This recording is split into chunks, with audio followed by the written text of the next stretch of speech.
The hold up. I just noticed something. What's up? This does not start. It did not start. Do Guys, we are here. we're here, guys. Whoa, listen, the technical things right now. The technical things. Lord have mercy. Guys, we're live. Episode 2 here.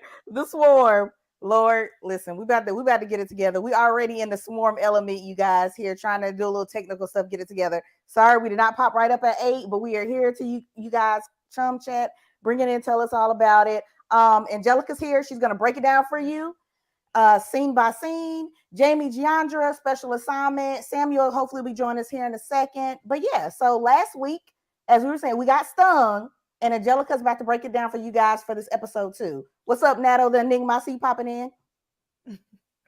Hey everybody. So yeah, last week we got stung. And this week the episode is entitled Honey. I don't know how sweet it is, all the murder and mayhem going on, Right? but I really enjoyed this episode. It was a good time. I thought it was probably one of the episodes that had me cracking up the most. The strippers were hilarious. We'll definitely get into all that good stuff. How did you feel about the episode, Ryan? Yeah, I'm with you. It was a lot of fun. I was glad they added a little bit of fun in because we don't get that as some of the episodes go. It gets a little intense.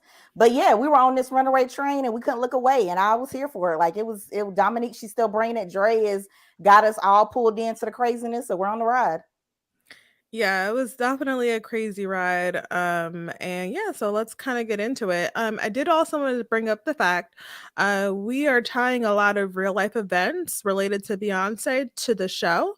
Donald Glover and Janine Neighbors were really great at kind of expanding on the mythology behind Beyonce and her fan base. I did want to bring up Noreen S. Brown, who plays Nija, the Beyonce like character in the series, was actually a dancer for Beyonce's homecoming slash Coachella set. So if you Ooh, go back to the nice. Netflix special, yeah, you'll probably see her as one of the dancers. That was pretty cool. Another person that's worked with Beyonce is Mhm. in this series. So Jamie had echoed that in the last episode, how we brought up the fact that Chloe Bailey is a protege of Beyonce. Now we have Narina as one of her dancers. So, this could have already had the Beyonce mark of approval. So, Nice. thought that was pretty cool. Hmm. Let's get into this episode. So we open up a few months after Marissa's death. It's August 2017 in Fayetteville, Tennessee.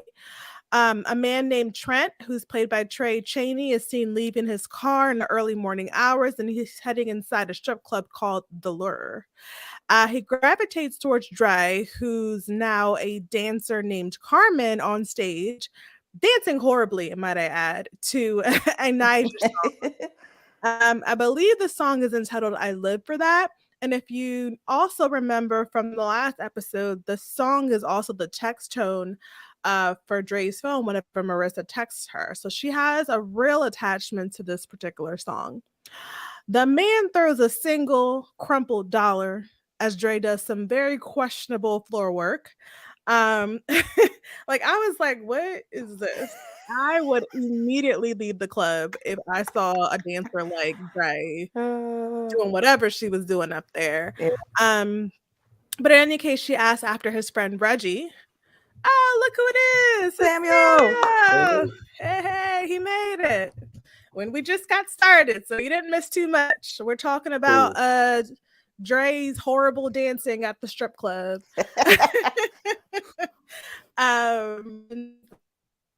She was dancing to I Live for That, which is the Nija song, which was also her text tone whenever Marissa texted her. She has real ties to this particular song. So the guy Trent throws like a single sad little dollar bill at her. And Dre's like, "Where's your boy? Where's Reggie?" And he's like, I don't know. Reggie got a job in Philly somewhere. He's probably on the road, but I could take good care of you. And Dre's like, I'm good.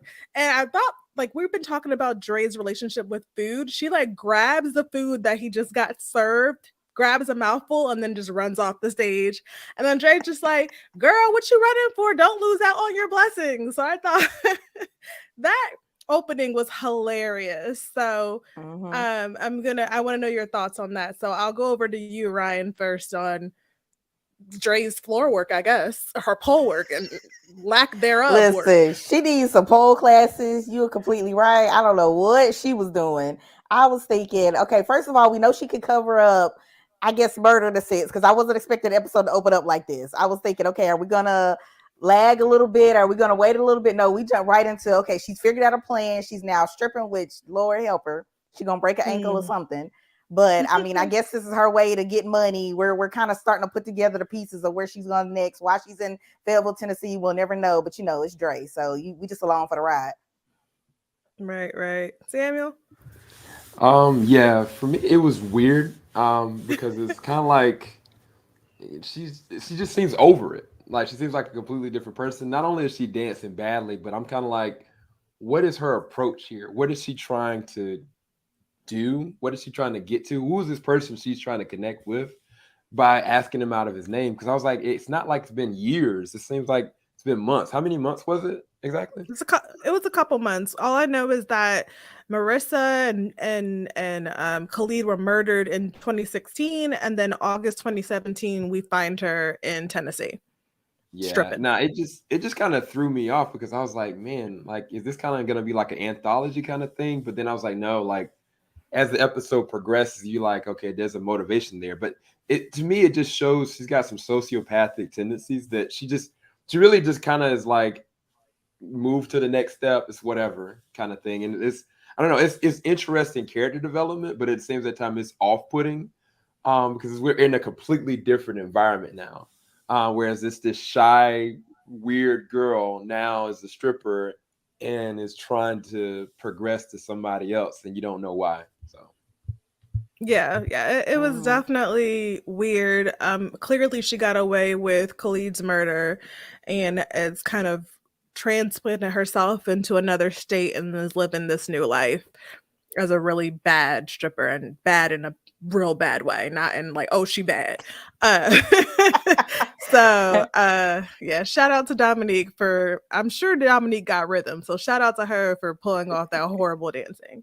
In the dressing room, another stripper named Cheeks, who was played by ex Mayo. By the way, Cheeks is my favorite character thus far. I love her. Yeah. Um, Cheeks was my girl. But anyway, Cheeks confronts Dre. And it's like, girl, the point of stripping is to make money. You know, none of our patrons want to see you dancing to sad music. And Dre was like, Niza's music is so profound. And Cheek's like, look, you're gonna end up getting fired. If they end up seeing all these men walking out of the club scratching their heads instead of holding their nuts, which I thought was a hilarious line. And then another stripper named Haley, who's played by Paris Jackson, tells Dre she liked her dance. And as Dre leaves the club, she walks by Haley arguing with her boyfriend, Sir, who's played by Casey Mills, in the parking lot after he locked her out of her own car. So there's a whole domestic violence, crazy situation right in front of her, and she's walking right past it. She got other things on her mind. So she ends up going to her motel room, which is filthy. It's like filled with old containers of food and wings and bugs everywhere. She's decorated her room. There's pictures of her and Marissa on the wall, along with Nyjah posters. And we can kind of start to piece together her objective in being in Fayetteville, or how do you say it? Fayetteville. I say I think it's Fayetteville. Fayetteville. But I'm like, yeah, I think it's Fayetteville. Yeah. Fayetteville.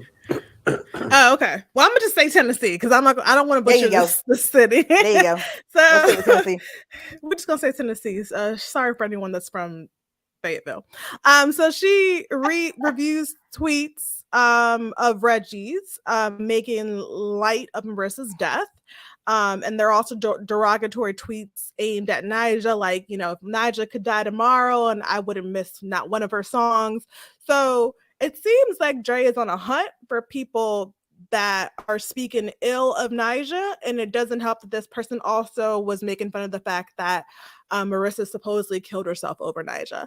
And she also pulls up a Word document and detailing Reggie as her subject, with details about him, including like his possible location, which is why she's in Tennessee, his favorite hangout spot, which is the Lure, the reason why she's a stripper there, and his aliases. They call him Tonk.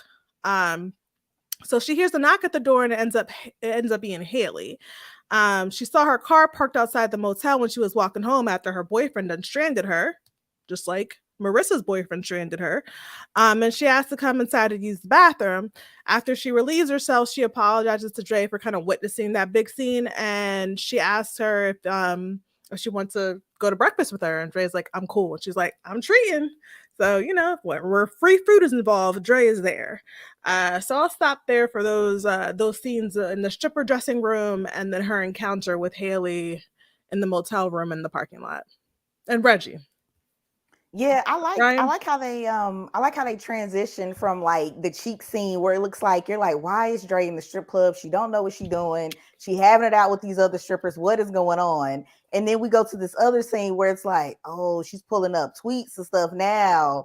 And she's in this motel room. Like, how long she been, on a stakeout, so to speak, in this hotel room? Because you see the bugs on the food and stuff. And I'm like, oh God, this can't be good. And it's just like the start of that manipulation where I'm like, oh boy, when you get in that state where you that calculated, I was scared. That's all I know. I got scared.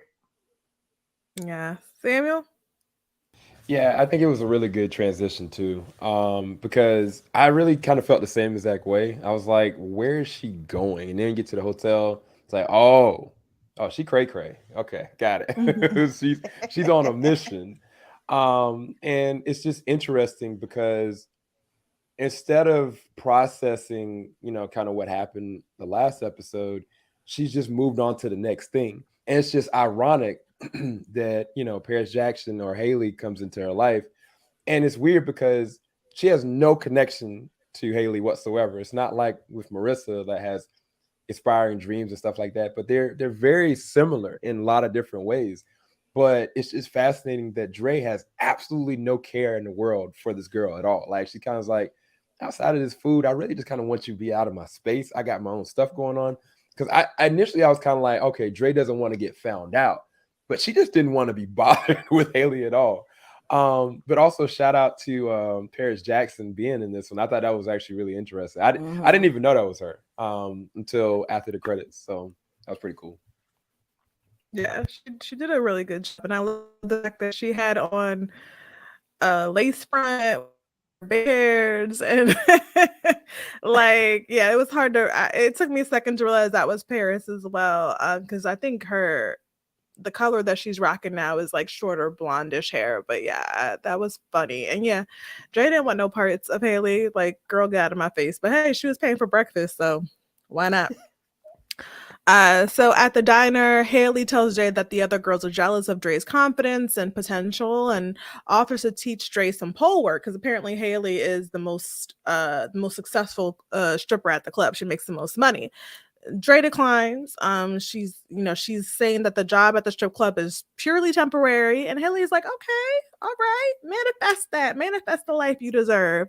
And she gets a message from her boyfriend expressing concern about her, and she's like, you weren't concerned about me where you left me stranded. Get off my line. Which the black scent that Paris puts on kind of cracked me up. And yeah, so she's not worried about her boyfriend. She's enjoying her time with Dre. And she confides in Dre that she feels very connected to her, and she knows what it's like to be an outsider. She ran away from her last relationship because he couldn't accept her being black. And Dre was like, huh? Like, yeah, I'm black. My dad's half. She's like, half black? She's like, yeah, girl, that's why my stage name is Halsey, which I thought was just so meta. Yep. Considering the fact that Paris Jackson's roots, ancestry Yeah. are Yep. questionable, even though she's Michael Jackson's supposed biological daughter, we don't know. So I thought that was hilarious that they brought up Halsey, whose dad is, I think, half black, which makes Halsey a quarter black. And yeah, anyways, I thought that was hilarious. Um, so Dre's still confused because she's like, who is Halsey? And she's like, you don't know who Halsey is? She's like the best singer out. She's like, not better than Nyjah. And then Haley's like, oh, you're one of them killer bees. You talk about Nyjah, you get stung. I can dig it. Like, she kind of respects the fact that Dre is this super fan, and like, hey, I don't got no problem with Nyjah. So in my mind, I'm like, okay, she might be annoyed by Haley, but Haley gonna live because she's not speaking ill of Nyjah. So I'll stop there for your thoughts on that particular scene. Yeah. I will say, shout out to Haley for having the best response to her asking about Naja, because she usually like you be like, oh God, please say something nice, please say something nice about her, Right. because you like she gonna lose her mind. So I thought that was the best response. So she was like, yeah, I like Halsey, but I see you down with the killer bees. I see it. Okay. So, at that moment she was spared. I was like, oh, thank you, Jesus. Don't let nothing happen at this diner right now. So, but yeah, I mean, it was good to see her have somewhat as normal as Drake could be with a conversation with like anybody else that's not Mm-hmm. Marissa. It was nice to see something different and a change, and you were thinking, oh, okay, well, there's somebody that she might can relate to. I mean, she's the top dancer. It can add to her ploy or what she's trying to get at. So it Mm-hmm. was interesting. But yeah, shout out to Paris Jackson. I think she was in Stars. So I think where I remember her from. I think she did like a cameo or something in there. Okay. So but go ahead, Angelica.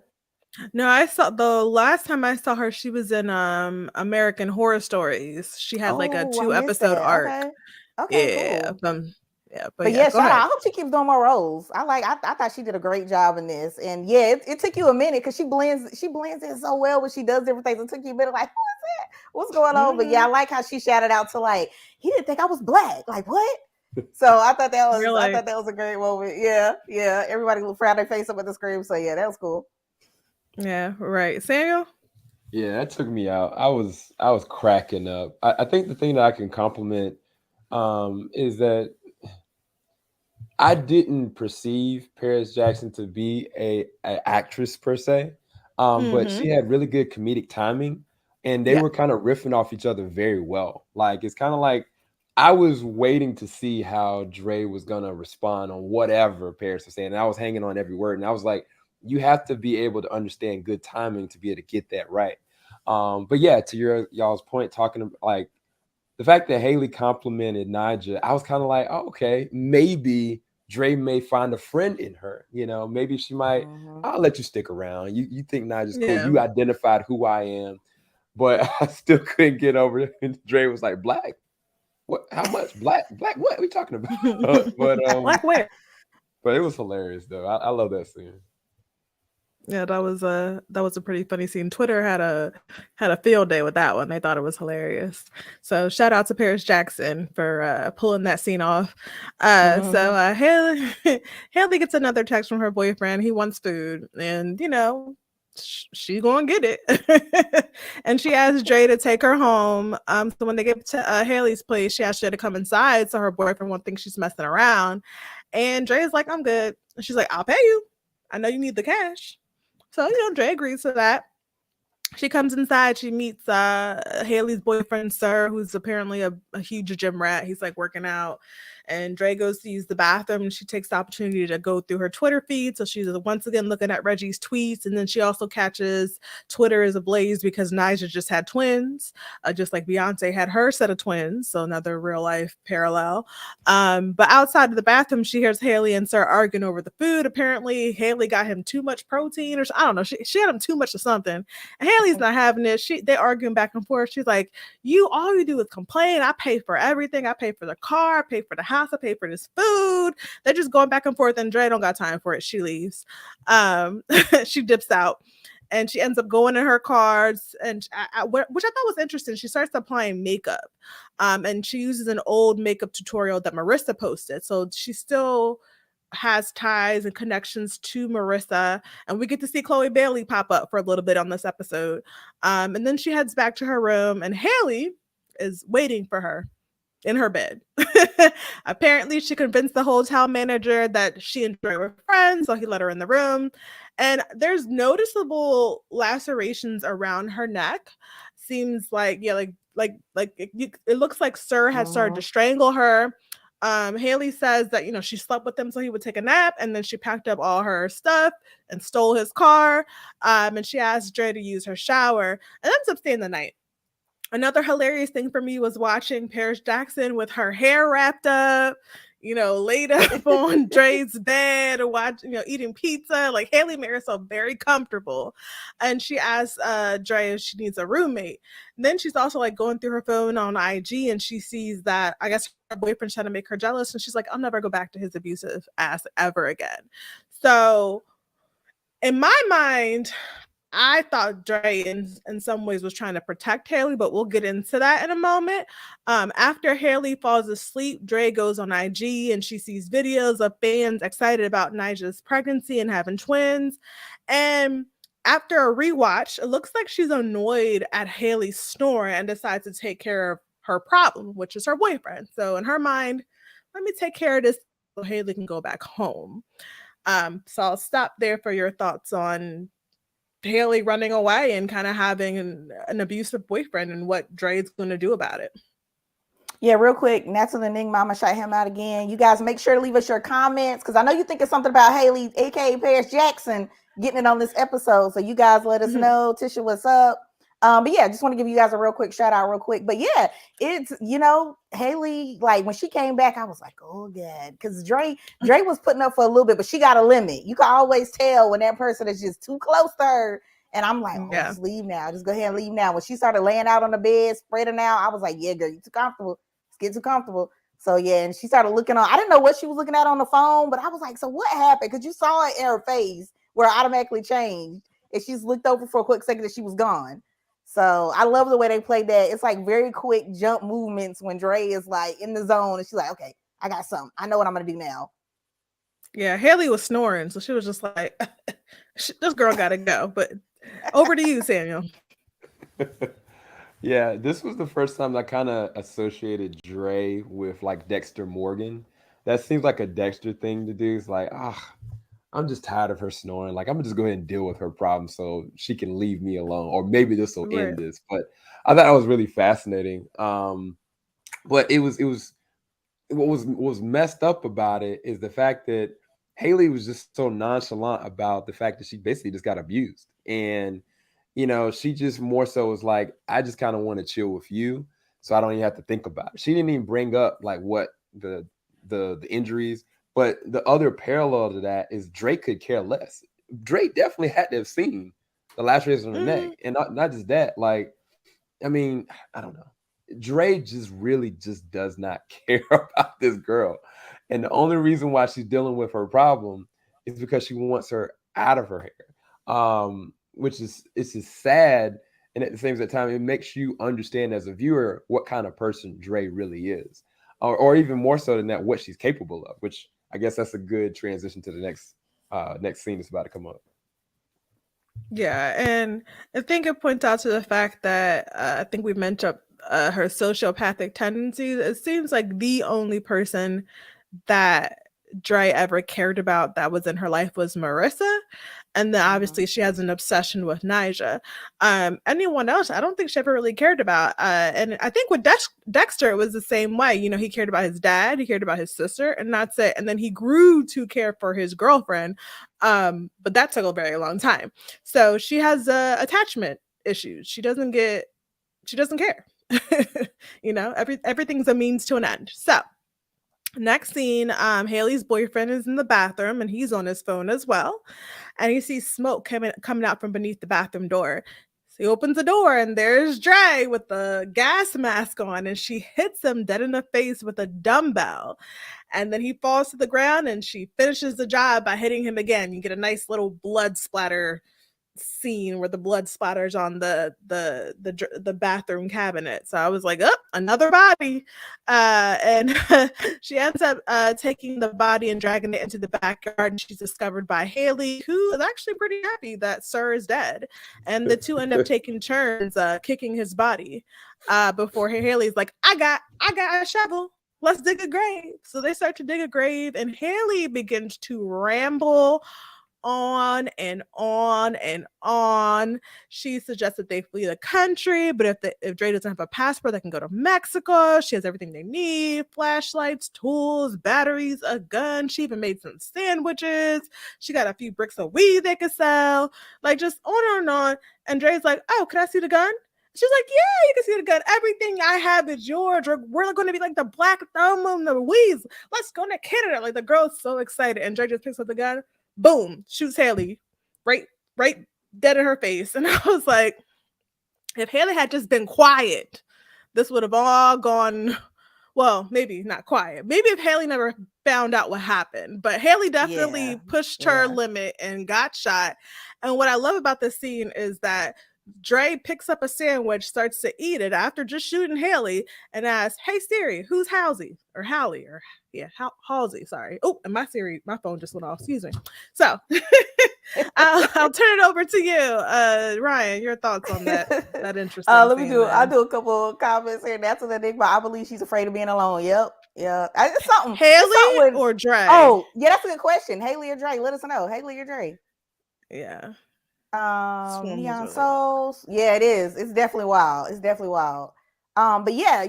This scene, the whole time I kept thinking when after Dre knocks out the boyfriend, Haley comes out. Dre was doing like this weird thing with her feet where she was nervous, bouncing back and forth, and I was like, oh, Yeah. like when it gets that when you get on a certain level with like a serial killer or somebody that's completely losing it and they just completely step outside of themselves. That's the one moment where you really see her like, okay, she's half there, she's all the way in, and then when she takes Haley all the way out with the gunshot, I was like, okay, all right, we got a problem. We like this is when we know like it's gonna be just bodies continuing to drop because now she don't even have a reason. It's like anybody in her way of like they don't even Naja. If you ain't for Naja, if she see you as an obstacle, you out. She ain't hesitating. Whatever she got around her that she could grab to get away. And they could have had. I'm with Angelica. Maybe if she like I don't know, she should have hit herself a little where they might have had a little Thelma Louise thing going on. But yeah, it got turned. When she started doing the little jumping up and down, and she was looking they both started kicking the body. I was like, oh, we in trouble. It's a wrap. Samuel.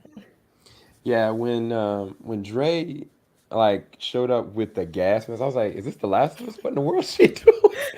And then she just proceeds to bash this man. I was like, oh, "Okay." She drags him out. Like it was such a good. They edited that really well. Then all of a sudden, turn around and Haley's there, but instead of her screaming, like she's like caught off guard and she's like kick. I was like, oh, "Okay, cool. This is their bonding moment." She doesn't have any issue with the fact that Dre just killed him and they're gonna Right. bond. And they do have that small little moment. But then, like you said, like Haley starts to talk. So I watched it twice. And the first time I was like, I guess Dre just was tired of her talking and just was like annoyed and killed her.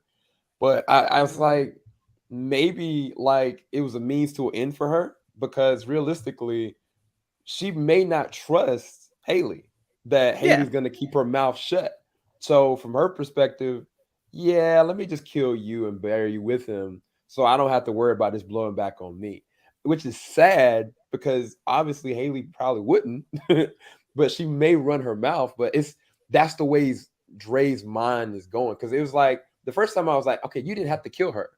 But then it's kind of like if you take, I mean, I use this ironically, Joel's mentality, like don't leave any possibility of it coming back on you, Yeah. kill him. So I think that it's a two-hand fold. She was definitely annoyed by her, but I think she rationalized or justified killing her because like, okay, she might be a loose thread. Let me go ahead and just end this so I can move forward where I need to go, which is this is pretty sick. Because I was like thrown, Yeah. I was like, dang man, she didn't have to die, but I get it, I guess. Yeah, that my first watch of the episode, I thought that maybe she cared about Haley, and because she reminded her of Marissa, and because she knew that her boyfriend was abusing her, she killed her boyfriend to help Haley out. But then my second watch, I said, "Oh no, she's annoyed by Haley. She wants Haley out of her room, so she killed her boyfriend so Haley could go home and leave her alone." And I think had she just killed the boyfriend, buried the body, and Haley, woke up the next morning and went back home, everything would have been everything because Haley would never have known that it was Dre. But the fact that she caught Dre was like, okay, you might tell on me and you talk too much, so let me get rid of you. And you had brought up, Samuel, the Joe Goldberg comparison, and I actually tweeted out that Dre ain't got nothing, or no, Joe Goldberg. No, what did I say? I'm getting my serial killers mixed up. I said Dre don't got nothing on Joe Goldberg. That's what I said. I'm sorry. Because I never seen, like, Joe kills because he's 9 times out of 10 is protecting someone he loves. And then everything after that Yeah. is an obstacle or someone that's affecting his loved one. Joe does not like to kill. at least not in the last 3 seasons. The most recent season, he didn't like to kill so much, he made himself into a dissociative state and has like a whole different persona in order to carry out killings. Dre, I don't know. Looks like Sis likes to kill, and doesn't. There's no reason for it other than you either talked about Marissa or talked about Nyjah. Like those are not good reasons to kill someone. I could almost reason with Joe because it's like I'm protecting my loved one. But what the heck is Dre doing? Just, just popping bodies left and right. So Yeah. I don't know. Oh, by the way, Natural Enigma said it's Haley. She's afraid to be alone. Okay. Okay, that So makes sense. yeah, I can see that. Yeah, I can see that. Yeah. Yeah, so I wonder if Dre and Joe Goldberg had to go head to head. I wonder who would end up on top. We'll That's see. interesting. Yeah. Yeah. The Dre actually kind of reminds me more of Love than Joe. Now that I think about it, she's a little bit more unhinged, like Love was. Yeah. Well, that would be an interesting crossover. So so we cut to Dre. She's back at the club. I don't know what happened in between the time she murdered Sir and Haley, but she must have watched some YouTube tutorials because she can dance now. She's getting it. She's dancing to her Nyjah song. She's dancing like a pro, working the pole. There's like a crowd of men around her just showering her with dollars. She got her tongue out. She's doing it all. I was like, yes, girl, get that money, get that paper. So in the dressing room, Cheeks approaches Dre, asking if she wants to make more money. Dre is down, and Cheek tells her that they need her as a designated driver for a job that they have, and they need to leave now. So in the car, Cheeks goes over the rules with the 3 other dancers. They charge $1,000 if anyone tries to have sex. They're not allowed to give out their numbers, no matter how tempting these men are, and they're not allowed to get pregnant. Those are some great rules. if that's if that's the work you want to do, those are some good rules. So Dre asks where they're going, and it turns out they're going to go to a party with college baseball players. So the conversation ends up shifting to Haley. Bianca, one of the strippers, who's played by Brie Renee, asks if anyone's heard or what happened to her, and if it's true if the police are looking for her. So we don't know if they discovered the bodies. We just know that Haley's missing. And she thinks it's odd for Haley to leave money on the table because I think Haley was supposed to be their designated driver or something like that, or be part of the party with them. So they just thought it's odd that Haley just up and disappeared. Paris, another stripper played by Karina Cherry, isn't surprised considering her boyfriend pretty much ran her life. And Paris asks Dre what she thinks about men, if they're good or if they're trash. And Dre responds with, I think that sex in the whole masculine form is a waste. There are plenty of ways to derive pleasure, and we should explore that more. A woman needs no one. And another stripper, Mocha, said, who's played by Nazwana Moons, calls her weird for quoting Nyjah, because that last part, "a woman needs no one," was a Nyjah quote. So actually, I'm gonna start with Samuel on this one because Dre trashed men, and as a man, I want him to defend himself. So your thoughts on that part? Oh man! Before I even go there, I want to bring up like the dance scene because this is another moment where I kind of felt like Dre's possessed. I was like, everything about her movement, how she was fluid, like she seemed like a completely different person, and it was kind of been like maybe she got off on the murder, but I don't even think it was that. I think it was what she was listening to. Like something about Nyjah makes her be something completely different. And it's just fascinating that they keep playing with that idea. And I don't know if it's gonna end up being like a possession kind of thing. But it's definitely something off about it. And I thought that was really fascinating. But the Nyjah quote, I mean that's to me part of that is Dre doesn't know how to socialize. She doesn't know how to actually interact with other people in general. Like she knows left, right, up, and down, but as far as being able to commit and understand, she's trying to weed her way in because she's trying to get to something she wants. And so they saw right through it because somebody was like, "Oh, you just quoting the Nyjah quote." I personally don't think that Dre cares about anybody. Honestly, I don't think it's that she doesn't care about men. I don't think it's that she just doesn't, have an affinity with them. I think it's more so that she's completely disconnected to anything that isn't Nyjah or Marissa. And now that Marissa isn't in her life, I think she's just aimless, honestly. And it's a terrifying thing because if she doesn't have anything that she's connected to outside of a person that she's never met, then what kind of person are you interacting with? What is she capable of? I think that's the most scary thing about Dre, because I was kind of like, is it possible she's gonna kill these strippers? I don't know if they piss her off the wrong way. Like, would she drive them off a cliff? I feel like honestly she would, depending on how they interact with her. But yeah, I can't wait to talk about the next thing, what Dre does, because yeah, she's nuts. It's crazy. Ryan. Yeah, I think Dre is just a master manipulator. I think she knew exactly what she was doing each time. Like, I think she started out, even though we thought she was going to break an ankle, I'm going back thinking, well, maybe she was doing that on purpose. Maybe she knew what she could drive that. Because she asked the guy if she knew, like, I forgot the main guy that she's looking for. I think it was Reggie or something like Reggie. that. Yeah, Yeah, she was Reggie. like, "Do you know where's Reggie?" So maybe that was his type of woman. I don't know. I think she was trying to. I think every time she's calculated and manipulative, she's working on something. But yeah, I feel like the whole okay, you're in a strip club. Cheeks lays out the rules. Everything around her should be dangerous. But Dre is more dangerous than every situation that she's in because there's no rules to her anymore. There's nothing capping what she could do. So I thought it was so interesting to see her move in this world. Like, I'm unbothered. I don't care. I don't care. Like, wherever I am in this situation, if you're bugging me, you're gone. Like, I don't have no time to deal with whatever you got. So I thought it was real interesting. Yeah. Someone had an interesting theory about Dre and her killings. They said they feel like she absorbs the person she kills like abilities. So by killing Haley, she has like the stripper persona now, or she takes on the persona of her latest victim. So I thought that was interesting. Don't know how much credit I can give to that, but I thought that was an interesting theory. The reason why I doubted it a little bit is because they said that Dre also killed Marissa, and the next episode we see her doing makeup. So it's like, okay, you kill Marissa, now you're doing makeup. You killed Haley, now you're a good stripper. Matter of fact, I'm gonna pause there. How do you feel about the theory that Dre killed Marissa? Anyone can jump in. Whoa, wait. Hmm. Wait, like indirectly or actually Like legitimately? actually killed Marissa and, you know, text So from her so phone and stuff like that. so the weird thing is that when I remember Marissa hitting her up, it was a FaceTime. It wasn't like Mm, it wasn't a voicemail. It wasn't even like a video. Like it was a FaceTime. And so I was kind of like, did they really interact and just she just don't remember?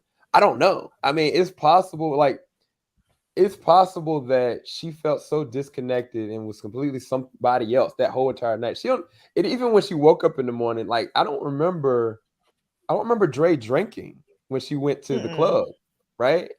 Not that I remember. And Mhm. so she went there, she was with him, and then she woke up the next morning and everything. But I mean, anything could have happened from the moment that she woke up. All we know is that Marissa was gone. Um, Mm-hmm. so I wouldn't put it past her having a blackout moment and she emotionally did that or subconsciously did that. So it's very possible. But I mean, I also look at it indirectly, like she's also responsible for Marissa's death because going back to what I said before, like if she would have never called, Marissa about what happened and this spiral of events wouldn't have happened anyway. Marissa also was a ticking time bomb as well because of the person that she was with and what she was allowing to continue in her life, whether it's a relationship with Khalid or her relationship with Dre. So she was a ticking time bomb, but it's possible. I don't know. I never thought about it like that. And the thing about the possession part, again, I would see that for a second episode. Yeah, that makes sense. But the first episode, all she was doing looking at a music video, and she became a completely different person. Mm-hmm. So, well, you know what? If she killed Marissa before she went to the club, then possibly, yeah. If Right. she after she saw the video and she went to Marissa wherever Marissa was and just hypothetically killed her, and then went to the club like nothing happened. I mean, yeah, that could line up. It would just had to have been she would have to have done it before she got to the club. Right. Right. Brian, you have any comments on that Yeah, theory? that's interesting. I think we're getting into a whole nother genre she possessed. Now that's interesting because I was just thinking like, some people are just so into the artist that it's just like the whole song. They're just like, oh yeah, they're just speaking to me right now. So you get real close to like whatever you're looking at and you get pulled in. But I don't know. I'm me personally. I'm hoping Marissa was an anchor because I feel like she needed something before that switch hit. All Hmm. now there's nothing. I feel like you just see her whole body, her eye, everything was just gone when there was no Marissa. Like everything switched. So I just felt like there was something anchoring her. Like they both were, it was a very toxic relationship, but there was something contained in the crazy. And so I'm just holding on to that till we get to the end to see what happens. But I don't know, the possession theory, that's interesting. I like that one. Yeah, I think the possession part, or just like the absorption, or even just she's choosing to take on the mantle of this person that's passed is plausible. I don't think she killed Marissa. I think she cared and loved about Marissa way too much to ever harm her. And the fact that she was with that guy all night and her phone was off and she got all these messages from Marissa freaking out, and she didn't even have Marissa's phone until after she died. So I Mm-hmm. don't think she killed her. But it is an interesting theory. But I did want to throw that out there because that was the discourse on Twitter, is that, oh, Dre took out Marissa. And I'm like, I don't know if she would do her like that. But I digress. So we're at the baseball player's apartment. Dre sitting in the living room with the bag of cash, and there's all types of debauchery happening around her. We get a 360 view of what's happening. It's just drugs, sex, and rock and roll is all I can say. It's just a bunch of craziness and lots of full full frontal male nudity. I've got to see really any women nude, but actually no, we did. We saw lots of naked strippers. But there's what's the word for it? Like there's no discrimination against who's naked on the show. Everybody can get it. So Dre's just sitting there, just looking at this mess, and she's kind of bored. She ends up leaving, going to another room, and she decides to eat pretzels and dip. So I was like, she's my kind of girl. That's how I would be if I was in a situation like that. I'd be like, okay, I'm gonna go in someone's room and see if I can watch some Netflix and eat some snacks. So a player, a player by the name of Brad, who's played by Kyle Amspock. I guess I'm sorry, Kyle, if I mispronounced your last name. He comes into the room to kind of get away from all the craziness that's happening in the living room, and he tells Dre that she seems nice and he's not bad like his teammates. He's a good guy. He has a girlfriend. He's just trying to be good. He's just trying to stay out of trouble. Which immediately after he says that, he asks Dre if he can jerk off to her, which I thought was odd. And she was like, okay, I guess. And he's like, I'll pay you. He was like, how's $100? And she was like, no, 1,000. And so he gives her the money, and she's like, and I'm still gonna eat. And he's just like, all right. So he pulls out his business and he starts to going, and Dre's just dipping her pretzels in dip and eating them kind of seductively. And he's like, bite harder. And she's like, no, eats her pretzel. And he finishes pretty quickly. And then Cheeks walks in and was like, see, I knew you was a freak. I knew it. So I'm gonna stop there for that quite interesting scene. Oh Lord. Ryan. Somebody Ryan, your named thoughts. Cheeks popping in on the scene. That fits. I mean, it was too much. It was too much. This scene, I was like, just get it over with. It was a lot going on. And we done recap Game of Thrones and House of Dragon. I was still like, Lord, can we just get off of this awkward scene? It was just so awkward to me. And I was gonna be surprised about Dre, but I actually feel like that fits her MO because she wouldn't be the one that's like phased by any of this stuff. She's just thinking about her next move. They like coax her Mm-hmm. into getting in the car, and she like, oh, how do I get away from these people? I mean, I can get money, so okay, I guess we're cool. But yeah, that was just the weirdest scene ever. I was just like, no, just cut it. Let's cut it. Samuel. Yeah, I think I may be desensitized because of the boys, the hero gasm episode. Nothing can top the foolishness in that. Oh, But okay. with this, I was kind of like, what in the world is about to happen? And then I was kind of like, okay, this kid, he sees her. I was like, okay, like he's trying to get away from the foolishness. And maybe they might strike up a conversation, and then Dre may bring up Niger or something like that.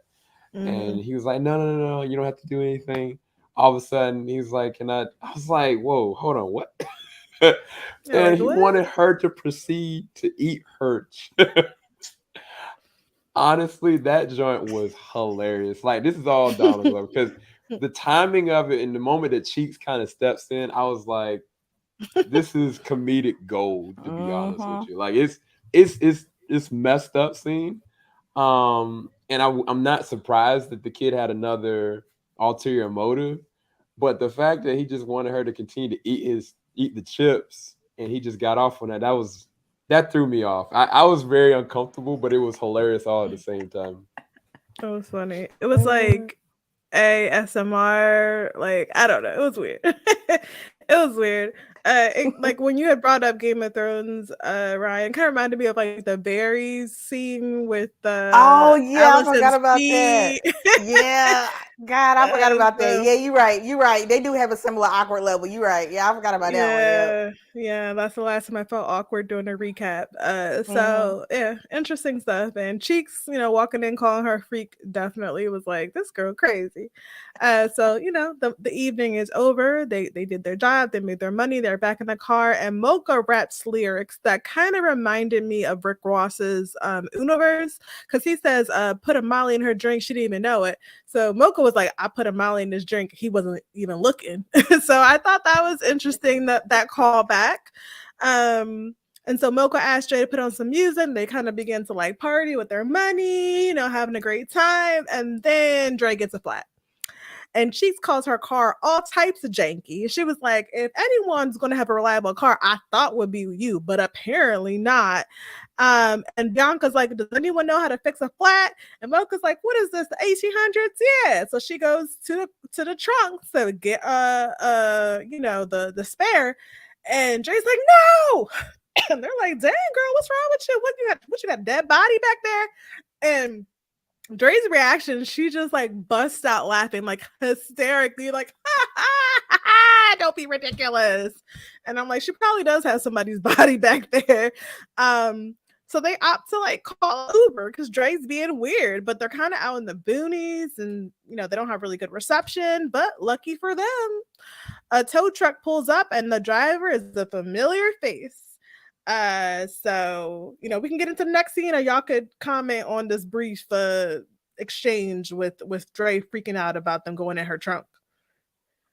Yeah, that laugh wasn't creepy at all. I was like, if you really, I'm just glad they didn't see. I'm glad they followed the rules. They didn't do like your typical thriller horror and still go back there and try to look or still go through with it. I'm glad they Mm-hmm. followed the rules and they were like, yeah. So we just go sidestep that. Can we get a ride and get up out of here? So yeah, I'm good. Yeah, I'm cool.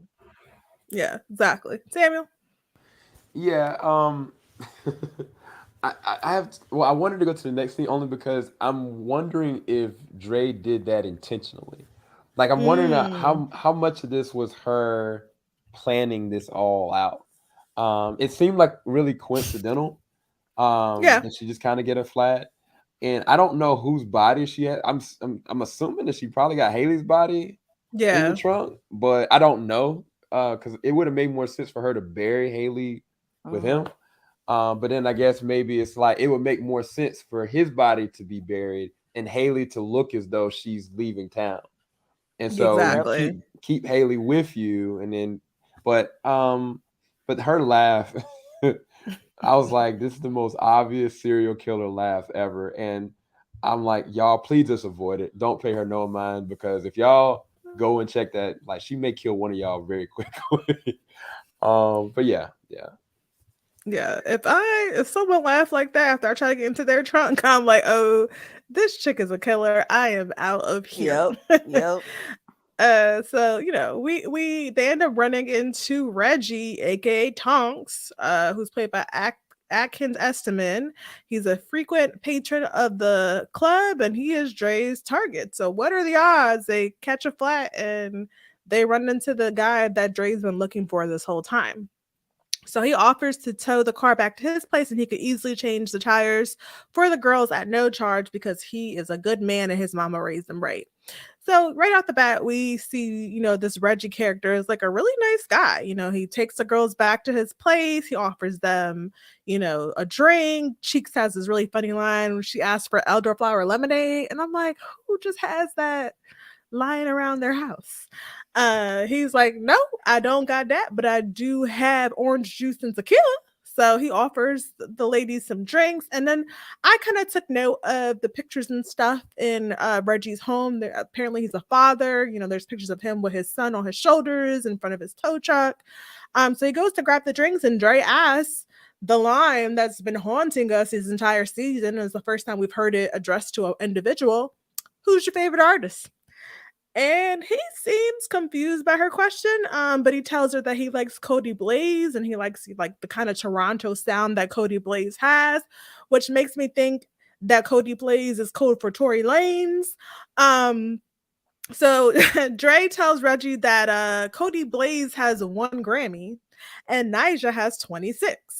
So we'll hear her quote these stats very often. And I'm like, dang, 26, that's a lot of Grammys. And the strippers are kind of thrown off by this exchange. They're like, girl.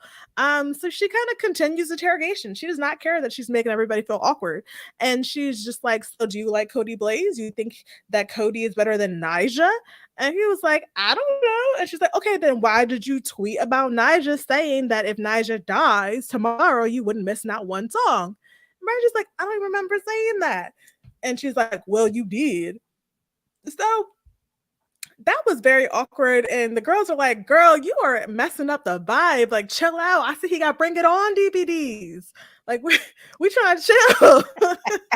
So Cheeks she's a trip. But anyways, I'll stop there for your thoughts on that scene. I wanted to go back to Cheeks on this real quick. Like this scene right here. This was one of my favorite. Yes, this is one of my favorite lines that they had on there when like Cheeks was like, okay, do the thing, and they do the rope. She's like, oh, we about to die. She was like, do the other thing. I lost my mind. I thought it was so funny that they added like stuff like that in this, but just a way for them to get a ride. So Reggie looks like he innocent, but then you got a bunch of strippers laying in the car like, hey, come help me, So, but yeah, yeah. Cheeks was killing the game in this episode. I thought that was so funny. I was just sitting there dying for like at least a good 10 minutes, just laughing at her. But yeah, I mean, shout out to Bring It On. You gotta have to Bring It On DVD, something break up this awkwardness. But yeah, every time Dre goes into question on Nyjah, I'm like, please say yes. Just say yes. Say you love say yes to the questions. Yeah, like you just want to go in there and just say that you love, like just tell the person to just say yes. Because you know where it's going. Because she always interrogate. She started listening to Grammy. She started saying, do you not know what this song means? I'm like, oh God, here we go. And it's also like, it's such a small scene, but it's also a shout out to of being conscious. Like we're always talking about what you put online, like it's out there. He's like, I don't even remember what I put out there. I don't even know what I said. But it's like you get in that moment where you just start getting real excited on Twitter and you just start letting it go. And then somebody out there is taking it a whole different way than what you just put out there. So I thought that was definitely interesting. So I should stop talking crap about Taylor Swift, is what you're telling me. I should not tweet about how horrible. For the Swifties. Oh, yeah. Thanks for the advice. Samuel, your thoughts. She's just so mediocre. I'm sorry. Go ahead.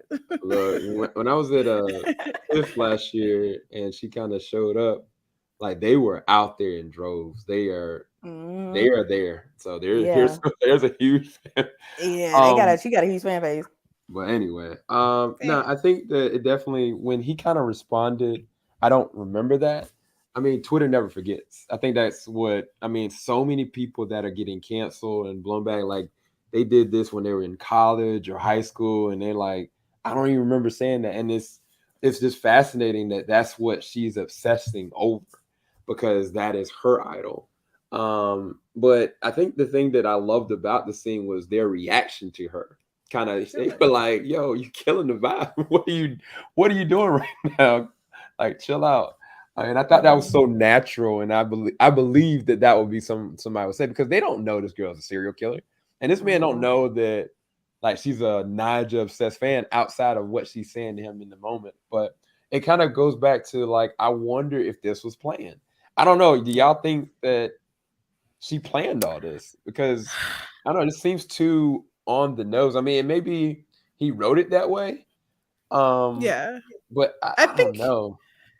I think she didn't plan it only because she looked very surprised when he said who he was. Like she was just like, "Oh, who's Yeah. that?" And he was like, "I'm Reggie." And she's like, "Oh, Reggie." So I think it just was a coincidence. But as you said, it is pretty right on the nose. But we can allow for coincidences on this show.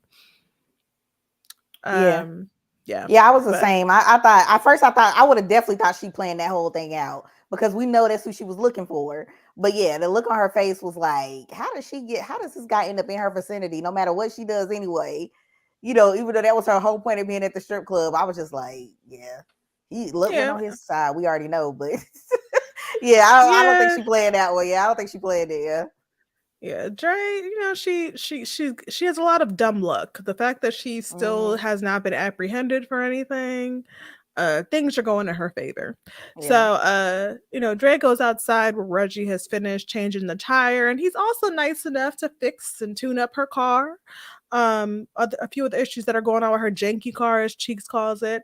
And, he strikes up a conversation with Dre. He asks where she's from, and she says she's from Houston. And he's like, "Yeah, I really like Houston. I got some cousins out there."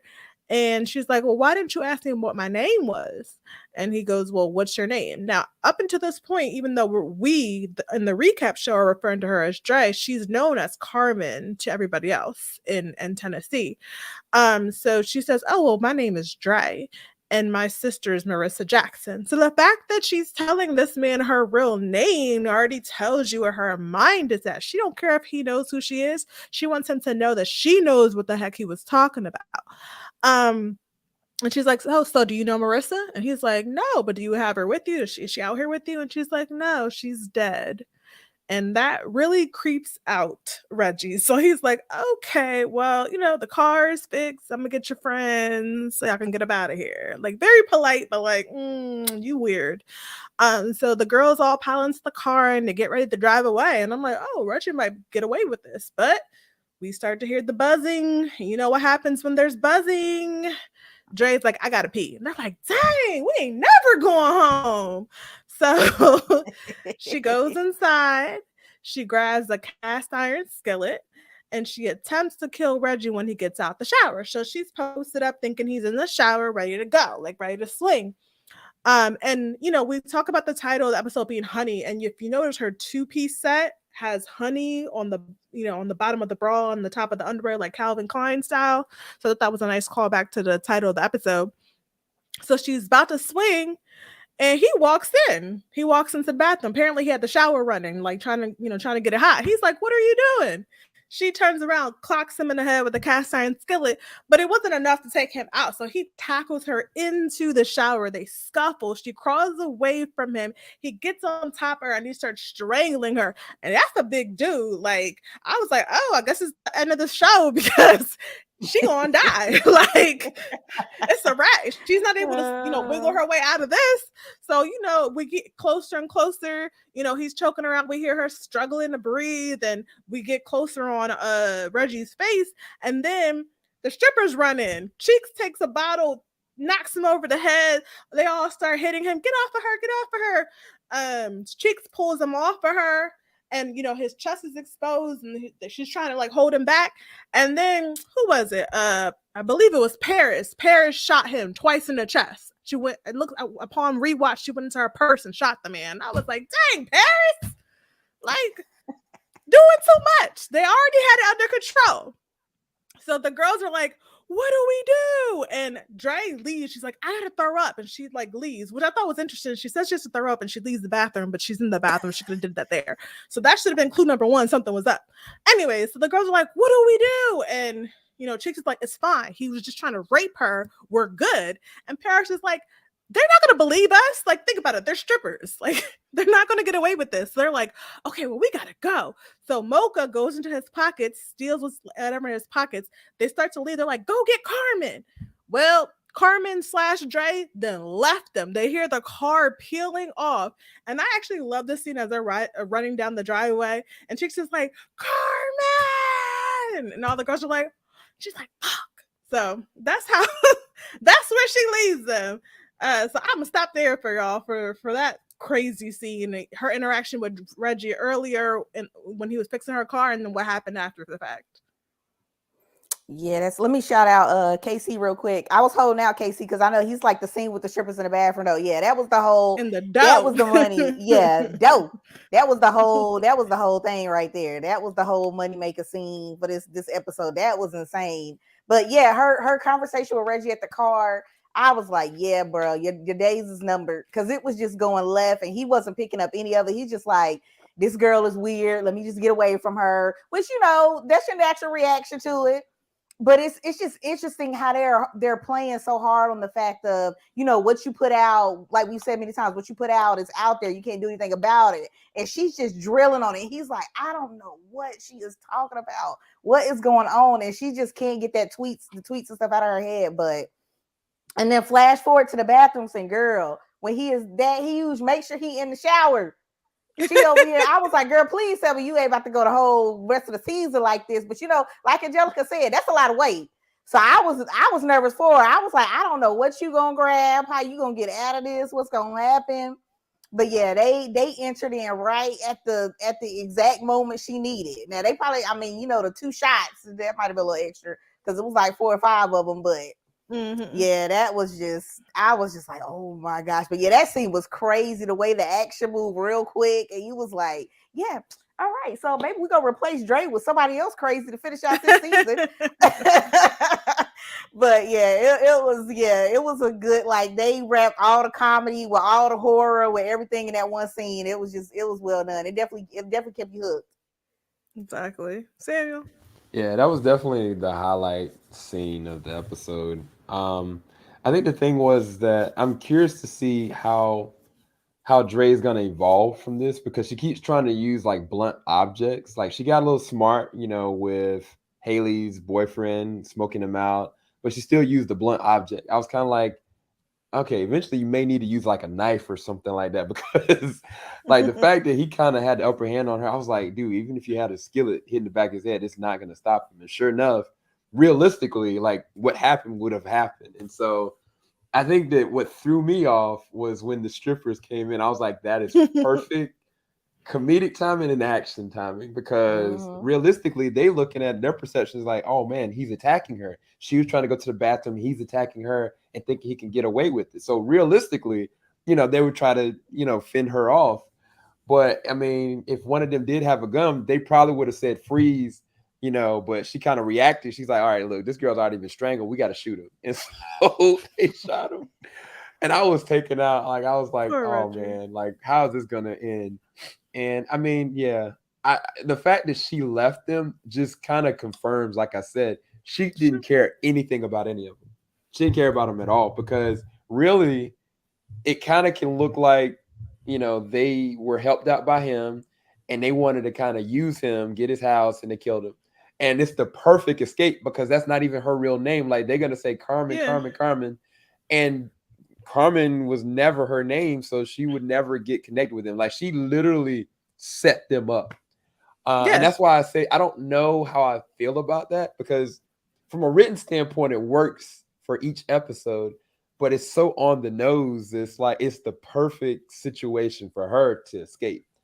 And I'm just curious how many times is this gonna be like this, or is she gonna start to have it catch up to her? But as far as the scene, I really did like the scene. It was pretty dope. Yeah. It was Uh, super hilarious. But go Smooth ahead. Art Design Lab says if she throws up in the bathroom, she leave DNA behind. Okay, somebody's That's getting into true. the science of it. Okay, they trying to get away. They like, don't Yeah. leave no DNA in the bathroom, Hey, girl. Don't get got. that's a good point. Yeah, but I don't think she had to throw up. I think that was just an excuse to leave so she could dip Oh on yeah, she was them. Right. definitely getting up out Yeah. of there. For Yeah, sure. yeah. For sure. I did not respect her for doing that. They did her a solid, and she's like, bye. Poor cheeks.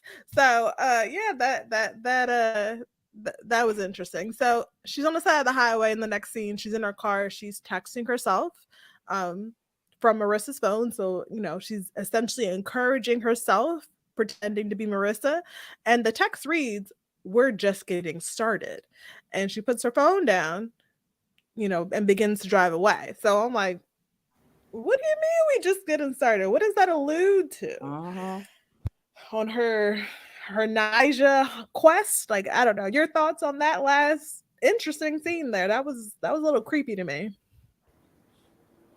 Yeah, that with that last when she sent that text, I was just like, that's another reason why I don't think she killed Marissa. Because I that's another thing to like she's like, I'm gonna make up this okay, this like everything I'm doing is fine because Marissa just told me. Even though we know obviously it's not Marissa, she texted from her phone. But Yeah. it's like she needs that clearance from somebody. Like that was her, that was her person or whatever. And she needs that, like, go ahead, like, oh, that makes us fine, which we, obviously not. But and when she says we just getting started, I'm like, girl, you know how many bodies. And I'm like, what you mean you just Bye. getting started? Like this about to Right. turn up then. And I'm nervous for next time we hear that buzzing sound. Mm-hmm. Samuel? Yeah, I was curious on the we are just getting started. I didn't know if she's referring to her and Marissa.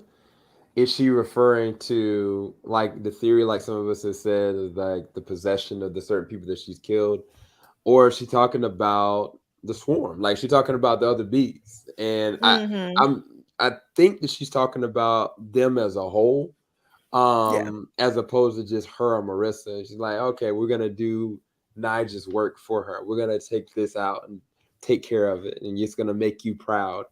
That's kind of what my perception of, but I was really curious on the we, because I mean, there's another thing of being like a sociopathic tendency. It's another thing, dissociative disorder. Like if she really believes that Marissa's still there, I don't know. Like I don't know. I don't really know what that means as far as her, because I know she's got psychopathic tendencies for sure. She's killing people and not even thinking about it. But I'm wondering if she maybe has other split personalities as well, or she thinks like she's not alone and other people are just joining with her. I don't know. Like it's really scary. Like the last time that I've seen something kind of like this, as far as I mean, maybe I shouldn't bring it up, but Magazine Dreams. When I saw Magazine Dreams, like it was a similar situation as well.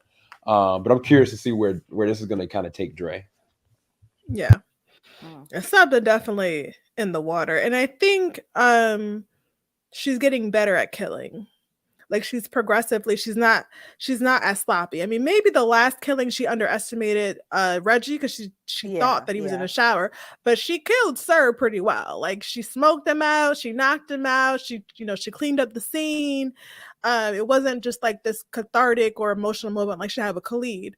So she's getting good at it and she seems to enjoy it. And she took out Haley like it was nothing. So just watching the first two episodes, I'm like, oh, she about to stack up some more bodies. So yeah, that is the end of the episode. The next episode that we are going to recap is Taste, but I did want to finish off with a fun fact. So the stripper situation, the four strippers, that is actually based on a real case in 2017. Four strippers in Mississippi robbed and killed a man who offered his home as shelter for them while he fixed their flat tire. So Man, they yeah, you tied gotta be in. careful. Woo. So I don't know if those strippers got set up, but it is based on a real case. Feel free to Google. I think I have the article pulled up here. So let me. It was released by the Mirror in August 2017. So the same time as this show. The man named his name was Ralph Cross, and he was murdered by four strippers: Brittany Curry, Panisha Taylor, Janisha Simmons, and Latasha Dotson. And Brittany Curry was the Yeah. shooter. So yeah. So that just shows you how deep this show goes as far as addressing real life events. So yeah, that's where we leave it. Any final thoughts, guys, before we wrap? Yeah, the amount of research and stuff that they went into, and then having to put this together like a puzzle is insane to me. Yeah, they did their research and homework on this one, so which explains why we can't stop looking at this train wreck. Like we got to know what's happening next because they have they weaving in so many mysteries and crime cases and whew, Jesus, just helping to fix a flat tire, the man is gone, man. I tell you, boy, this crazy. It's got to turn up. So we will see how this goes then. All right then. Okay. Yeah. Samuel? For me, I kind of wish, and I don't think Donald has a tendency of doing this, but I wish there was kind of like an after show, kind of like what HBO does. so he can kind of put in Yeah. certain like research and facts. Because I think that people would appreciate the show more if they understood how much work and connection to Yep. actual events that they kind of put in with this. But I think that for him, I mean, I don't think he necessarily cares. I think he wants it to kind of be a natural kind of thing. But I think that there's room for this, that people would love the commentary that he had to do as far as research and writing and connecting with a lot of direct events. So I don't know if Donald, you see this, maybe think about like doing like an episode for episode commentary on some of your facts with certain connection of characters. I think it would actually be, people would actually appreciate the show even more, in my opinion. Yeah, that would be cool. Yeah. Yeah, agreed. Yeah, but that's what we're here for. You know, he might not be able to do it, but we are Hey, connecting the yep. dots for him. We trying to dig facts for you guys. We're in it. Again, join us next week, next Sunday, 8 o'clock Eastern. We're gonna be back. We're gonna be, giving you all the facts, breaking it down, venting, yelling at the screen, all the good stuff. So come join us, give us all the comments. Hopefully we got the whole crew back, everybody out on special assignments, but you got us. So, we had a good time. We appreciate y'all dropping the comments in. Yeah, I mean, that's any last thoughts for anybody before we wrap it up? Nope, I'm just looking forward to Taste, the next episode. So we'll talk about that Oh next Lord, week. we got Stun, we got Honeyest Taste. Oh Lord, pray I got for a it. bad feeling about this. I know, me too. All right, y'all. Next week, we'll see you. Bye.